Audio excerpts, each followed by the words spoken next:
Hi, welcome to another episode of the Morality of Everyday Things. I'm Anne. I'm Jake. I'm on a squeaky chair, forgive me. For anyone who's new, on this podcast, we discuss everyday moral philosophy questions, including today's classic, is the death penalty ever justified? I feel like I'm on an undergraduate philosophy course. Or like a sort of school debating. Yeah, it's a classic, isn't it? But one we had to address. Last time we discussed giving cash directly to homelessness, the issues around respecting someone's agency and the limits of your own moral agency, and also a little bit of context on what makes people homeless, whether the cash is likely to perpetuate a cycle. What has effective impact? Yeah. So on this one, we'll talk a little bit about the context of death penalty and use in practice, but I think it will be a lot of the moral discussion of punishment and a little bit of a dissection of the moral significance of death. Exactly. Heavy stuff. Just before we get in, quick shout out to Martha Caddick, our new production assistant. Thank you very much for helping prepare a lot of stuff that we're going to be discussing today. And also our editor, Kane Hunter, who I don't think we've really given enough shout outs to. No, I don't think we have. Kane, you do a good job. Thank you, man. Cheers. So should we go straight in? Oh, one last request, actually, before we go straight into it. Please do leave a review. And the best way for the podcast to grow, which means that we can put more production value and time in. Soon we're getting a professional studio. Long story, we'll share in a future episode. But the best way that we can do that is if you leave positive reviews and share it with your family and friends if you do enjoy it. Also, we'll be opening up a sponsorship slot soon. If you run a business that you think would be interested in reaching an audience of thoughtful people, feel free to contact us on LinkedIn or on social media. Right, let's get right into it. So, as we always do with our everyday questions, first thing we like to start with is definitions. And often what we find is that even in the process of defining the terms of a specific question, you can then abstract to something a little bit more general and get into the nuance of what question is really asking. Exactly. Yeah, we're gonna talk through a little bit of specifically what is the death penalty, a little bit of context, and I think that the thing we really want to touch on is what does this question really point at? So, obvious one. What is the death penalty? Okay, here you go. The death penalty is the sentencing to death of a person who is deemed who is deemed to have committed a crime that warrants such a punishment by the state, generally the state. This typically is for murder, but has also occurred for other crimes. So I know that in Southeast Asia, drug-related offenses can sometimes carry the death penalty. And there's lots of high-profile cases of Western tourists getting caught up in drug stuff and facing the death penalty there. As of December 2020, 94 countries legally have death penalty laws, although some of these have not actually executed anyone for over 10 years.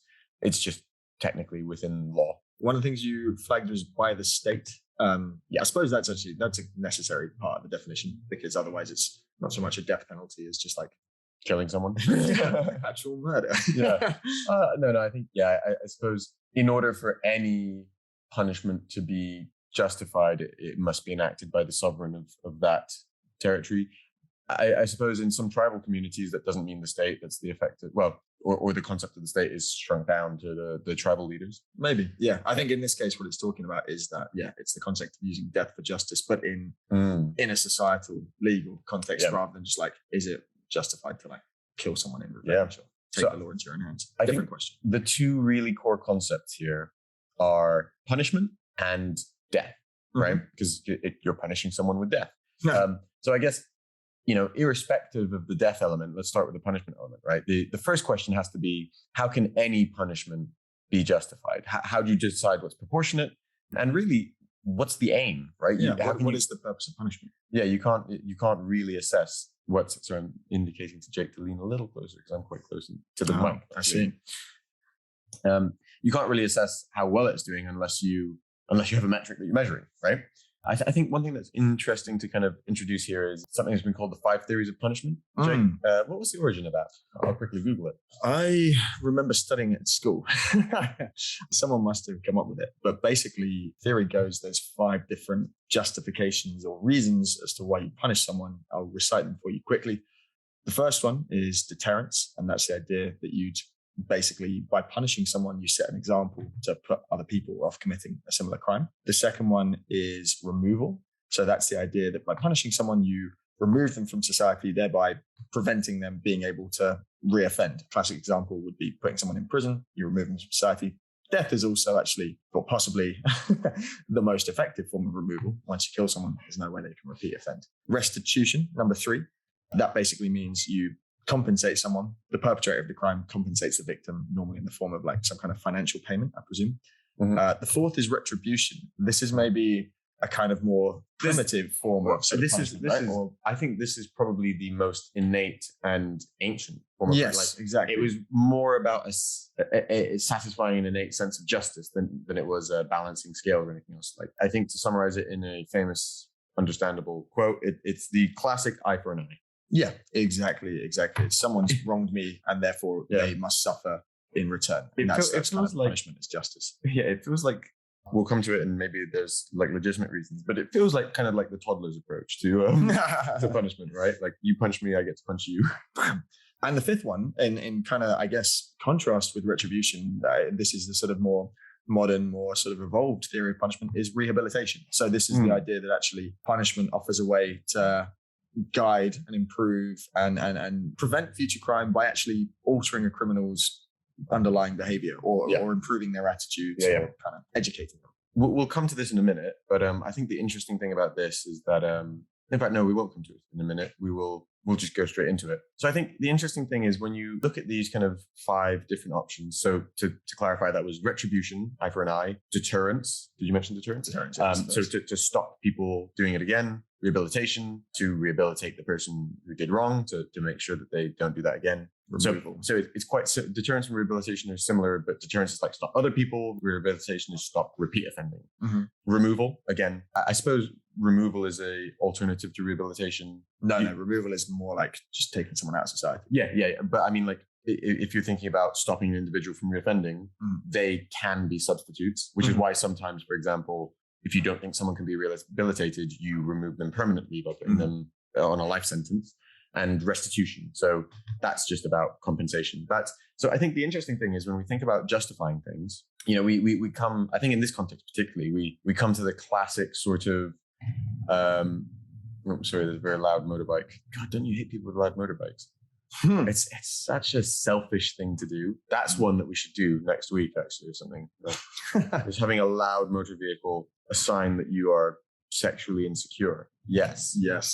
Not much nuance to that. Yeah, but no. So when you think about the systems of justifying these sort of things, we kind of come back to a familiar school. You may have noticed yourself that these all had or fell into 2 camps, and that was outcomes based versus some sort of rules based, right? And I mean, like, the description of retribution as eye for an eye is the clearest sort of rules based. It's literally a rule. Whereas all of the other ones, you can actually seemingly assess it from either how much the person reoffends or whether it stops other people committing crime. Exactly. Right? I think restitution kind of sits somewhere in the middle. It applies to there's a sense of kind of fairness, irrespective of whether it affects outcomes, right? But I can also see how, if you're taking a utilitarian perspective, restitution can be seen as kind of balancing the scales of like someone who says something bad, so you should do something good to kind of balance it.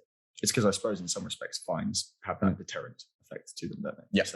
So I think one thing that's interesting, and we kind of talked about this when we mentioned retribution, saying it was like the most primitive, not necessarily in a judgy way, ancient, yes, primal form of punishment, is to think about how punishment has evolved over time, right? And I think an interesting person in that regard, or who's looked at this a lot, is Michel Foucault and his kind of analysis of prisons over the time. And I think it was Discipline and Punish is the name of his book in that regard. I think one thing that's interesting there is just to think about, when we think about society 500, 1,000 years ago, right? And we thought about punishment, we think about extreme physical violence, right? We think about public tortures, public executions, right? I suppose that the argument there could be something along the lines of, this fulfills a very primal retributive form of punishment, right? If you do something bad should happen to you. But it also, I suppose, appeals to some form of deterrence, particularly. It's not just the knowledge that you will be punished, but, to witness such a gruesome punishment seems like a very effective way to stop people from committing crimes, right? I mean, it's funny that it sort of evolved into a sense of public spectacle, didn't it? I mean, it almost became a form of organized entertainment, or at least that sort of classic image of like medieval Britain is that people would go to public hangings as like something fun to do, a little family outing. There was not much going on. They'd not discovered football yet.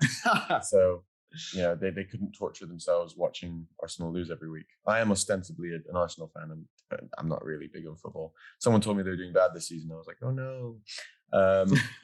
Yeah, but I think it's interesting how we kind of have started from that point. I don't think that necessarily, rules-based philosophers would endorse torture, but it does feel like we've kind of moved from this point of rules-based and a correlation with punishing the body, which is about, I suppose, retribution and deterrence, to, I suppose now we would say, a much more, I suppose, consequentialist and outcome-based approach to punishment, right? And I mean, part of it is, perhaps in good faith. Part of it is perhaps understanding, like, look, all that matters is that we improve outcomes. It's perhaps immature to focus on punishing people and making people feel bad for what they did. Maybe an understanding that, like, a lot of crime is a outcome of people in difficult circumstances as opposed to bad people. You could also see, I think Foucault kind of makes the point that the movement of punishment as a public spectacle to kind of institutionalized and hidden, systems and physical places detaches people from it, and also can kind of create less accountability, right? Because when you are committing, public hangings, it's a clear expression of power of the state. In that case, that would be a king, right? And when people didn't agree with who was being hung or thought the torture was unfair, it was clear who to blame for that. But when we hide these behind prison walls, it's easy to, or significantly easier to forget about these people, unless you're like their direct loved one. Or even then, I suppose it's easier when you don't have to see them being tortured in public. It's easier to distance yourself and dissociate, the rightness or wrongness of that punishment with the state. Sorry, small digression. So we've talked about how it's evolved from a kind of a retributive, rules-based system to more outcome-based. I think we can roughly line up that transfer or that change with the views of the classic rules-based philosopher Kant and the classic outcomes-based philosopher Bentham. So the originator of, would you say Kant is the originator of deontology?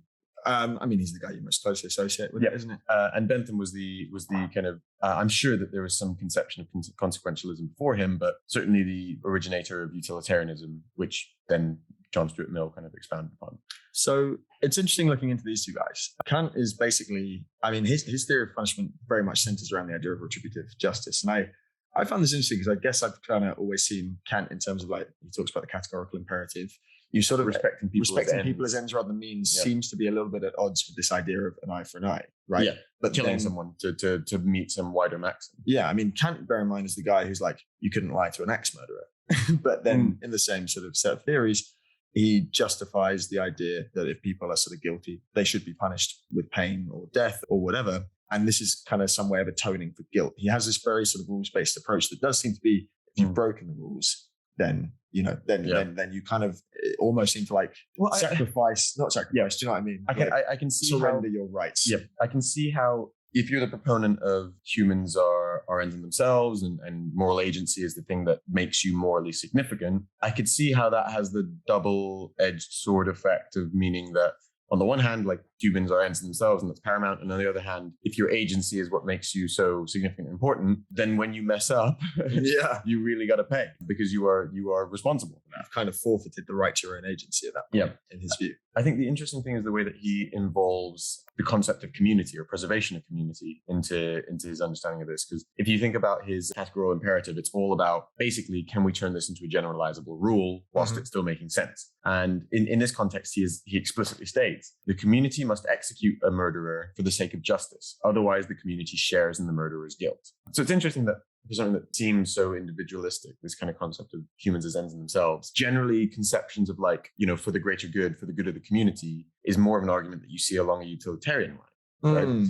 The greater good is literally the summation of various different parts. It's very much a utilitarian phrase. Yeah. I mean, greater good is certainly the sort of thing, or for the good of, my family or whatever, is the sort of thing that you would use to lie to an axe murderer. So does Kant basically, in this way, does he sort of elevate the community to be like a higher collection of agency? Is the community basically like some sort of super agent? And that's super agent. I honestly couldn't tell you. Let's look at Bentham quickly as well. So Bentham is the guy who, in contrast with Kant, utilitarian in his approach. He was one of the first guys to argue against the death penalty, or rather argue for it to be abolished. I think he started out from the position of saying, like, in extreme cases, it was justified. And then eventually convinced himself. Eventually convinced himself it should be abolished entirely. I think, I'm going to go out on a limb, by the way. I think a lot of people intuitively actually agree with that former opinion, right? Like, I don't support the death penalty, but then sometimes we'll come to this later. We'll talk about it in detail later, but sometimes you come across these cases of like serial killers who have done horrible things and, for whatever reason, could be mental instability. You don't really see a path to rehabilitation. And there's an innate feeling like, oh God, like allowing that just the anxiety it causes people knowing that person is alive. The chance that, I don't know, so there's a riot at the prison and they break out, right? All of that. Anyway, sorry, I just wanted to come back to that. I thought it was curious that I think a lot of people on some innate level feel that way, and on a rational level probably think that it should just not exist at all. But yeah, I think interesting in this regard. So, I mean, if you think about utilitarianism, right, as we were talking in the context of the 5 aims of punishment, it's all outcomes based, right? But importantly, utilitarianism values the negative impact on the prisoners too, right? So rehabilitation is actually, naturally a much more feasible path, because rehabilitation means that there won't be more negative outcomes in future and that you're not harming the person, right? And one concept that we will come to in a bit is the significance of death and how you measure that. I mean, by some measures, it's kind of the ultimate cost, the ultimate like negative in utilitarian balance. You could kind of see some argument where like it's supposing that you kill someone in a humane way as opposed to via torture. It's more like an instant sleep. So it's not particularly painful. It's actually the absence of positive or negative. I think most people would take it to be a very negative thing to die. And in that context, it's hard to square with utilitarian principles, right? Again, this kind of relates to what we're saying with Foucault, but I think Bentham also was very famous. And in this context of rehabilitation, was very famous for this concept prison called a panopticon. Right? Yes. So the panopticon, if I remember correctly, was basically this sort of circular prison with a watchtower in the middle. Was the watchtower always manned? What's the significance of that? Yeah, I mean, I think strictly it was like a curved mirror in the middle with a guard at the bottom, but yet watchtower works the same. And the point is basically every prisoner can't tell when they're being watched, right? But could be watched at any time. Yeah. And so the natural incentive is that you have to behave all the time because you never know when you're being watched. Yeah. Right. Yeah. And I think that he meant it quite literally. And it was an idea of a kind of structure to help people reform. But I think the interesting thing is, one, people have kind of understood this in a metaphorical sense as well. This kind of conception that you're always being watched and has Big Brother-esque vibes. Yes, exactly. People have kind of taken what he intended to be positive into a very negative thing. And this is, again, something we'll explore in a minute, just the idea of punishing someone's mind or shaping someone's personhood as a punishment versus just simply like restricting their movement or even killing them. So I think one other thing to consider in the context of utilitarianism, one of the 5 that we mentioned before, deterrence, right? A lot of utilitarian argument ultimately has to come down to evidence, right? And we had a quick check and also as part of the research for the episode, we looked into this. One major point that people argue in favor of death penalties is that intuitively it's a deterrent. Yeah, right? It should be the ultimate deterrent. Yeah, really. I mean, the concept that you will be killed should deter people. But as a matter of fact, there's actually not very much evidence to support that being the case. The main thing you can do is compare different states in the US. First of all, over long periods of time, but secondly, specifically when they add or remove death penalties and normalize to other states that are similar. Actually makes for the perfect counterfactual, doesn't it? Yeah, or as economists would call it, kind of natural experiment. And there isn't really evidence to suggest that the death penalty meaningfully affects outcomes versus, imprisonment and lifetime sentences and stuff. So the implication is that crime rates, at least for the crimes punishable by death, when death is removed, they don't substantially increase. Yeah, certain. Yeah, and from a context of utilitarianism, where you're trying to maximize outcomes in the mid to long term, that's hugely significant, right? So you're inflicting. We might assume we'll come to the conception of death, but we might assume a huge negative cost to utility for actually no benefit in terms of deterrence and no positive to the person who's been harmed. You have perhaps depending on your understanding of the value of retribution, given a positive to the victims associated to the person who was murdered, assuming that that's why they are on death row. But yeah, the fact that deterrence doesn't work makes it hard for that mass to stack up in reality. Yeah, I think what's very interesting about the death penalty, and I think the reason why it's an emotive topic, is that it seems a little bit at odds with our evolvingly like humane view of other people, of society, and of punishment in general. And I think the death penalty is unquestionably effective in terms of removal, because you're basically most effectively removing that person from ever reoffending again. Certainly has a strongly retributive element to it. However, it completely removes any prospect of rehabilitation and reform for the prisoner in question. And as we were saying, like, it's actually the evidence for whether it's an effective deterrent is surprisingly questionable, because there's something intuitive about the fact that, like, wow, if you're going to get killed for doing this, you're probably going to think twice about doing it. But then maybe that's misunderstanding the nature of why people commit crimes in the first place. Well, also, you have to remember the counterfactual isn't no punishment. The counterfactual is lifetime imprisonment. Yeah, probably. Exactly. Which, maybe is a sufficiently strong deterrent. We've talked a bit about what justifies punishment, and we touched on death, and we said that we'll explore it a bit, but, maybe you could consider it a nothing, a neutral. Maybe you could consider it the ultimate negative in terms of utility. I think there's a few special features of death as a punishment that are worth thinking about. And I mean, this one's practical, right? Death is permanent. Right. So you mentioned there's no chance for rehabilitation. That's not just saying there's no positive to the person who's being punished. Right. It's also saying that if you were wrong in punishing that person, there is no way of rectifying that. Right. Yeah. And this is a hugely salient issue. At least this is actually one of the big counter arguments against the death penalty at all, is like, the cost of making a mistake is irreparable. Like, you kill someone, you can't bring them back. You imprison someone, sure, they can't get those years of their life back, but at least they can be released, their name can be cleared. Yeah. I think another thing is that this starts to intersect with conceptions of human rights, right? We've discussed in other episodes, is the concept of human dignity, human rights actually a useful concept? It can be hard to kind of argue for and against that. There's, a lot of back and forth, but ultimately I think the concept of taking away someone's life holds a special place in most people's minds as a, something that isn't really comparable as apples to oranges. I think the most, we're talking about the most primitive forms being retributive. It's ironic, the term eye for an eye comes from the Bible. The Bible being also culturally one of the, religion more widely, most religions being one of the places that culturally around the world enshrines the conception that human life is sacrosanct, sacred. Yeah. Ironic, because religion is also one of the primary motivators of killing other people. My context personally is the Bible. I say that I wasn't brought up religious, but it's the one I'm most familiar with. But yeah, I mean, people in the Bible commit plenty of killings condoned by God. Yeah, God himself kills a lot of people. Leviticus literally lists tons of reasons as to why people could be justified in being put to death, like the sort of crimes they could commit in order to a death sentence. So I find the kind of religious justification for the sanctity of human life quite ironic.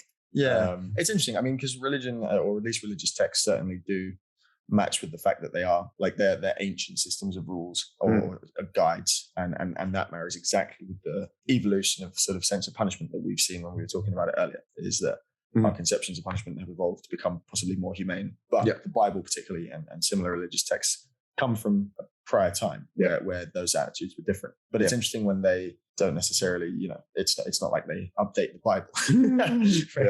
Version 2. I don't want to get into a huge discussion of what's the value of human life, because that should be that merits an episode all its own. I think the main thing that we want to highlight with death is just that one, taking human life compared to most other punishments is a thorny question, a thorny area. Like, different people value that in different ways, to the extent that some people don't even think that helping people commit suicide who want to commit suicide is acceptable, right? But specific to punishment, I think the thing that's really important is that, once you've killed someone, it's irreversible. You can always let someone out of prison, but you can't bring them back to life.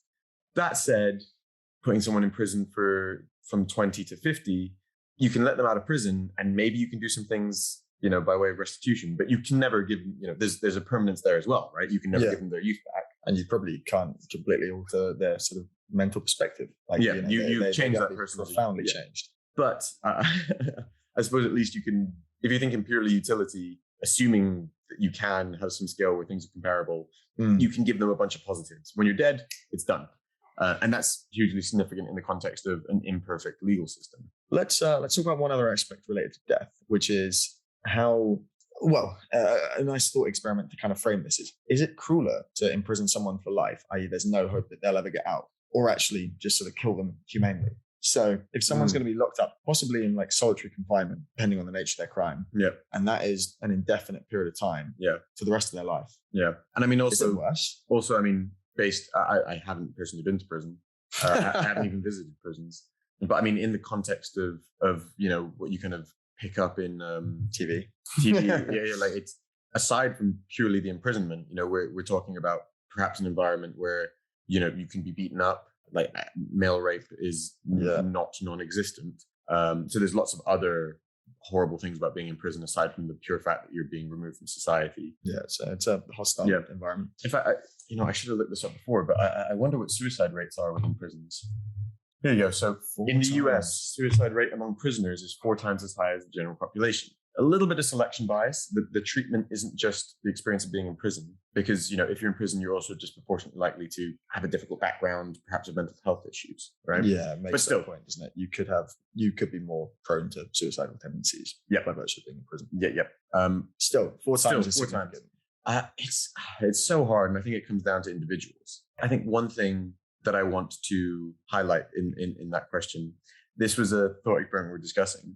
What if someone is so unhappy in prison that they would want to opt for death row? I don't know if that's ever happened, but feasibly, what if that was the case? And also, a lot of people approach questions of death row with a lot of emotional baggage, right? One of the key things being, if you kill someone, you don't have to maintain them. The idea that someone who's done something horrible has to be maintained at large cost in prison for the rest of their life. At taxpayer cost. At taxpayer cost. I think that really grates for people. That's one of the reasonings people provide. It's kind of an argument of fairness. It's not fair that someone has already harmed society and now they're going to harm society continually every year. Yeah. But what if a prisoner said that they would be willing to go move to death row in exchange for a payment that was less than the cost of maintaining them until their death? The payment is an extra element to that, isn't it? Yeah. We'll start with the first one. What if someone actually was so unhappy with their life sentence they would rather go to death? Well, I guess you don't have to go to death row. You could just commit suicide. Yeah, that's probably the way that people tend to deal with it. Easy or hard as that is, maybe someone would prefer. Yeah. But then the other one is to resolve that issue of the discomfort of paying to support someone. Would people be willing to take a payment to move over? And how would that work in practice? Because obviously, who would go to their family? Just go to your estate. Yeah. Does everyone have estates, or is that just something that? Is that just rich people? I mean, I am an estate. No, I don't. Interesting. So what do you think someone should be allowed to do that if they asked to? Personally, yes. And do you generally agree with assisted suicide? Yeah, that's probably the reason. I feel like on that basis. I think we have a slightly. Well, this is definitely one for another episode, but it's when we were talking about the sanctity of human life. I do think we have this kind of societal sort of phobia around death more generally, and we don't really like talking about it, and therefore we don't really like addressing the concept of suicide. Possibly it just sits too much at odds with the kind of inbuilt drive for life that you're supposed to feel. Interesting. And therefore, I think I don't know. I think the thought experiment that really sort of clashes with my sense that like the death penalty is inhumane is the fact that actually, is it possibly more inhumane to keep someone in confinement forever? It's certainly, this is the sort of emotional reason, but it's like you said, it's certainly economically inefficient. It actually goes against any sense of like sort of retribution that you might feel about like, oh, well, someone's locked up forever, but like that doesn't feel particularly just when you're then paying to support them, Yeah. I mean, like one other thing on the context of retribution and rehabilitation, right? I think there's been a lot of discussion over the years. If you just Google like Norwegian prisons, there's lots of articles where they go around and it's like, oh, it's like a hotel and they take classes and stuff. And there's kind of this understanding that like, I said earlier that retributive justice is very innate and primal, but perhaps we've kind of moved away from that over time, hence the existence of Nordic prisons. It does kind of feel grating to think that, what if prisons in the interest of better outcomes, which is totally legitimate, actually kind of start to totally diminish the concept of punishing prisoners and entirely see them as people who are perhaps victims of circumstance themselves. I mean, that have strayed from the flock. Yeah, it's easy to kind of say like, yeah, that makes sense, as say you're an economist analyzing it. But then when someone murders your sibling, suddenly that's going to feel pretty unfair. Like you feel like suffering on their part is is, perhaps you think, look, eye for an eye is ridiculous, and there's some context in which I should take this to and understand it, and outcomes do matter. But there is, I feel like, some innate understanding of like of the necessity for them to suffer for it to feel fair, right? Well, I think a key thing with the phrase eye for an eye is that concept of proportionality, right? Yeah. So I think this is where you look back at sort of like older societies and you think, wow, people used to steal a loaf of bread and then get hung for it. I mean, I don't know if that happens outside the context of Les Miserables, but like, no, I'm sure it did.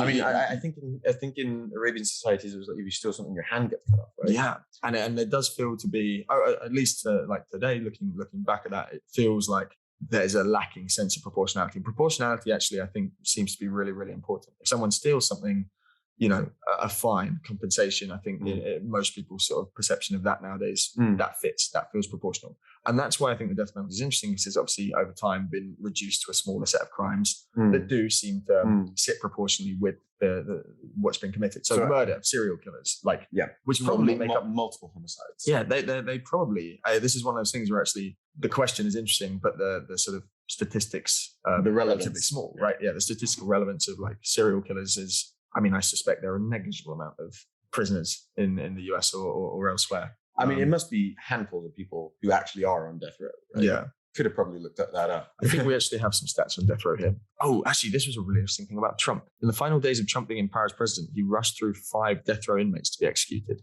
I mean, yeah, I guess that's fairly shocking, because since 2003, no federal executions had taken place. Yeah. State had, but yeah, no federal ones. But a total of 10 inmates were executed by the federal government in 2020, which was a record. Yeah. Since like the 19th century. It's, the highest since the 19th century, which means the 1800s. Jesus. Yeah. There was also an irony to the fact that some of those federal executions might have been super spreader events. And that was particular to last another factor to consider in the utilitarian argument. Yeah. I mean, like I said, and this is a counterpoint to Bentham's thing, but like the relative costs of killing someone versus maintaining them. But then, are there risks around running those events? Maybe that's normally irrelevant, but in the context of COVID was relevant. Yeah. And those like particular examples of federal executions, I think in a lot of cases, if not all, it was to do with people who had like serious sort of mental health issues. Yeah. Which I think comes back to that same question again of cruelty. Like, is it actually crueler to sort of maintain these people and not give them some kind of out versus just being like, do you know what? You think they're being merciful by putting them on death row? Well, not necessarily on death row. And I think that's another element of death row that's worth considering, is just that must be particularly stressful to sit there for however many years it goes on for. Waiting. Yeah, like that must be actually the most, that must be probably one of the few things that's worse. So I want to come back. You mentioned this concept of proportionality. Could it be that as we kind of evolve our sense of punishment to include more factors, so we started out with retribution, restitution, probably the natural follow-on, and then we kind of have rehabilitation, deterrence, and removal. Removal kind of being closely tied with death penalties, the ultimate removal.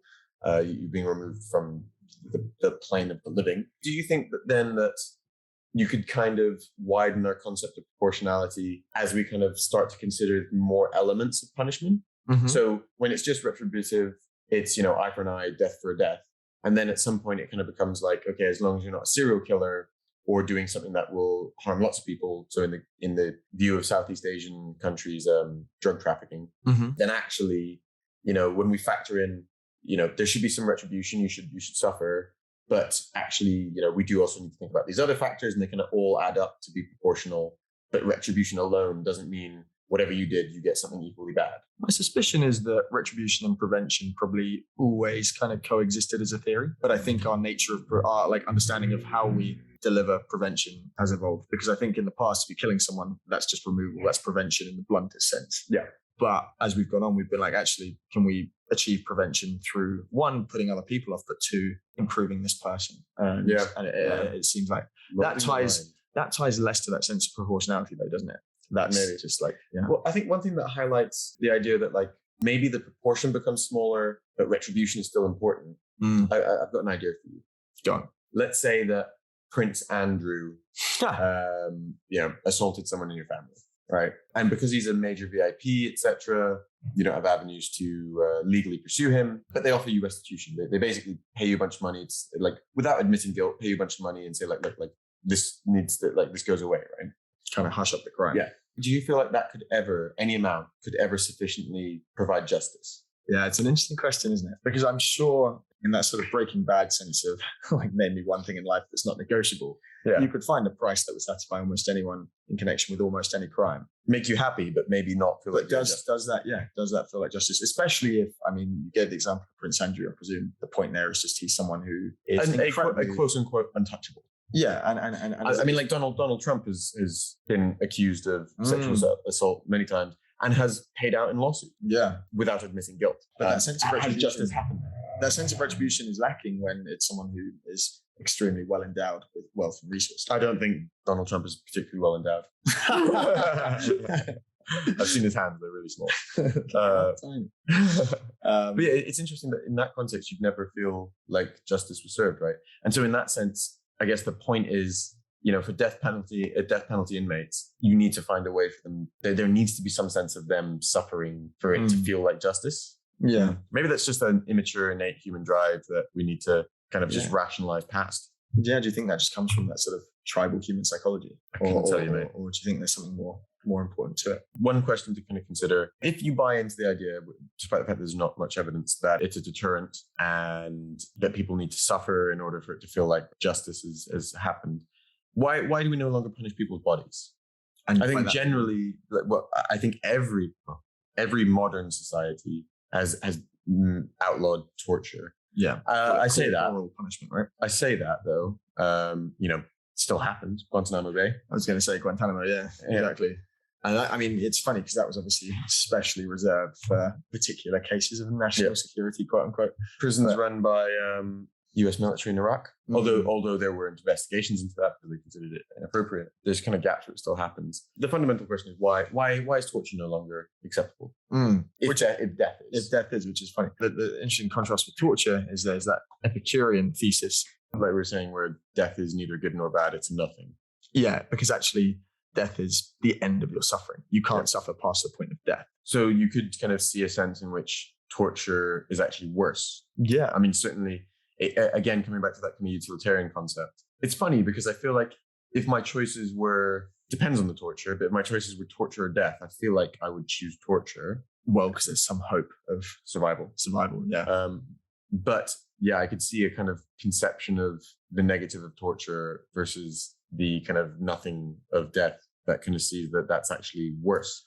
Depends on the nature of torture, doesn't it? I could totally imagine, like, I don't know, if you were to be sort of like tortured to the extent that, like, let's say your skin was completely flayed. Oh like God. That, right? Like, actually, are there probably are examples where it is just kinder or less suffering involved in just dying. Jesus. Well, what a time to wrap up. What a cheerful way to. I need to go. I need to go. I need to move on from that thought. Yeah. Okay. So wait. Let's take a second. What do you think overall? Do you think that there's a place for the death penalty? I think two things. I think one that we'll probably come back to in a future episode on assisted suicide more generally is I think there's definitely a potential sort of clause in there where but it's actually quite separate. It's potentially separate, but I think something around the lines of actually like offering death as an alternative to life imprisonment kind of makes sense. And then in the more direct sense where the state like decides to administer the death penalty without there being any sort of questions around consent or anything like that. Which is the actual question. It's so tricky. I have a sort of more general sense still that remain with me before we answer this question, which is that death is just like sort of too inhumane. Like the systems of punishment that we use are basically a bit of a mirror to society and they reflect back at us the things that we value. And you like to think that we've evolved to a point of sort of like humanity that killing people in any sense of justice is wrong. I think the set of crimes for which the death penalty makes sense and is proportional is extremely small. Mm-hmm. That being said, I think potentially that set does actually exist. You think about the case of like, and this is why I think it's maybe not as salient a question as it could be, because I think like in the case of like extreme psychotic serial killers, it probably is just better for society and safer and possibly even just like, more efficient, economically speaking, to maintain the penalty to that. But I think it's. Can you be culpable if you have a diagnosable? I was going to say if you have a diagnosable mental disorder, But I suppose the thing with mental disorders is that it's just descriptions of collections of behaviors. It might not remove your agency. Yeah.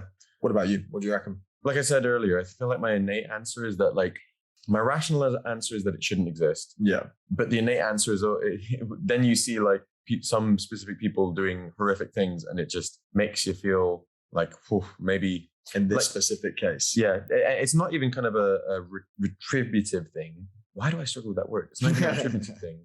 For me, it's, imagine you were, I don't know, instrumental in the capture of this person. Imagine in many serial killers, it's the person who just got away, right? Imagine the anxiety that person feels knowing that person is alive. Yeah. Knowing that there is a non-zero, a very, very small, but a non-zero chance that they could escape prison in a riot or something. And that they may target them specifically. That's my primary concern. And it's also, we've discussed that deterrence doesn't matter. But we're talking really about people where rehabilitation is not an option. In terms of restitution, I feel like as well, this is kind of reserved for the set of crimes where like restitution is the last thing on your mind, right? Like if a family member is murdered, the last thing you're thinking is like, who can I sue for this, right? It's when like, if I'm at a business and some form of negligence causes me to have an injury, that's when I'm like, I need restitution for this. When someone dies because there's a crazy person in society, I'm not like, it's the government's fault that a crazy person was in society. Restitution is kind of irrelevant here. I suppose unless, well, actually, to be fair, say they escaped during a prison riot and then come and kill a family member, maybe I'd feel like restitution is appropriate there. And the death penalty would have been a circumstance that would have avoided that outcome. Yeah. So yeah, sorry, that's a really long way of saying rationally I disagree with it, but God, there are always going to be cases that really tempt you. Yeah. And actually, one other thing is just on that you can be wrong point, right? Like there are examples of cases where we were so sure it was obvious and we ended up being wrong. The FBI, we were saying up here. So in 2015, FBI admitted that almost all examiners in a forensic unit gave flawed testimony in almost all trials in which they gave evidence for hair comparison. Of these cases, 32 included defendants sentenced to death. 14 had already been executed. That specific evidence, doesn't actually mean that may not have been instrumental. It could have added weight. I mean, particularly when it comes to serial killers and mentally disturbed people, the veracity of even admissions is suddenly thrown into question. Like someone saying they did something isn't even necessarily isn't reliable indicator that they did it. I can't believe we've got through this whole episode and not mentioned 12 Angry Men, actually. Have you seen it? I haven't actually. It's one of my greatest sins. Yeah, it's one of my favorite films. It's brilliant. And basically, they really... Sounds like a porno. They really focus in on that sort of question of salience because they've got a young man who's going to be put to death. I think for murder. I can't remember exactly what his crime was. And the one juror who has sort of reasonable doubt is basically like, unless we're totally certain, we have to. That's that understanding that like it's not whether you're quite sure. There has to be no reasonable doubt that they did it. I think in absence of that, you really struggle because the death penalty is just so permanent, as we discussed. Granted, I suppose some serial killers may have videos of them doing what they're doing, etc. Like there may not be much reasonable doubt. Right. Okay. Which was a long way of saying, I think it's probably never justified, but don't tempt me. I think the set of crimes for which it is justified and the level of stringency you'd need to sort of meet with evidence is it's a tiny proportion of things. But you don't think it, you think it can sometimes be justified? Yes, I think so. Interesting. So. What's an example of one where it would be justified? I mean, some like horrific sort of serial killer example where you just don't think there's any hope for reform. And you have no doubt that they did it. But I think that's a video evidence of them doing everything. There's a lot of conditions to meet there. But for certain, like, cool. Okay. Good way to conclude. Before we wrap up, some quick housekeeping reminders. One, please remember to leave a review if you like the show. And also... Or even if you don't. Even if you don't. Actually, no, wait. If you didn't like the show, don't leave a review. I was going to say, preferably a nice review, but give us feedback anyway. We'd love to hear from you guys. We have a newsletter. It's on Substack. It's linked in the show notes. Please subscribe. You'll hear all about our latest episodes, get a little bit more sort of detail into the stuff that we've discussed, kind of show notes there, and some good memes as well. Oh, there's going to be a good one for this. We have a Patreon account. So if you like the show and want to support it, you're very welcome to set up a donation there. And of course, all the usual social media crap. Follow us on there. You'll hear from us there as well. We don't have a specific question lined up next, but anything that's on your mind for future discussion? No. I'll come back to you guys. Well, something like assisted suicide that we talked about today is obviously future potential. And that's all for now. That's all for now. Cool. Cheers, guys. Take care. See you next time. Bye.